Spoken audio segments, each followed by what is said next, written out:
Bonsoir à tous. La police appelle à des rassemblements citoyens à Dijon. Le 31 janvier, chacun est invité à rejoindre un cortège pour soutenir les policiers qui dénoncent un manque de moyens humains et matériels.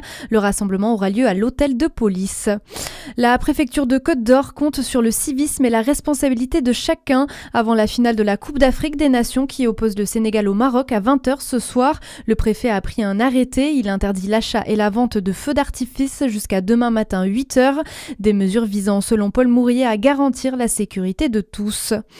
Elle sera jugée demain au tribunal de Chalon-sur-Saône. Samantha Avril est accusée de falsification d'un titre universitaire. Elle avait prétendu être détentrice d'une licence pour s'inscrire à un master. La prévenue n'est pas une inconnue de la justice. En 2020, elle avait été embauchée sans diplôme en tant que médecin généraliste à la maison médicale de Monceau-les-Mines. Pour cette affaire, elle est toujours mise en examen pour faux et usage de faux en écriture publique, exercice illégal de la médecine et blessure involontaire et mise en danger de la vie d'autrui. Dans le reste de l'actualité, les Européens face à la menace de surtaxe douanière brandie par Donald Trump qui veut acheter le Groenland. Les 8 pays qui sont dans le collimateur du président américain restent unis et coordonnés.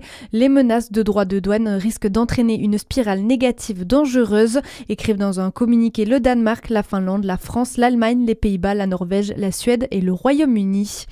Et puis les résultats sportifs du week-end avec du basket d'abord et ce derby entre la JDA Dijon et l'élan Chalon hier. Au bout du suspense, les Dijonnais se sont imposés 94-91. En foot, 13e journée de Première Ligue féminine hier et les Dijonnaises ont concédé le match nul, un but partout face à Montpellier. Enfin, un match européen pour les handballeuses de la JDA. Elles ont arraché le nul face aux Danoises de Viborg, 30-30 tout à l'heure. Prochaine échéance dimanche prochain contre les Polonaises de Lubin. Voilà pour votre actualité. Excellente soirée sur Fréquence Plus.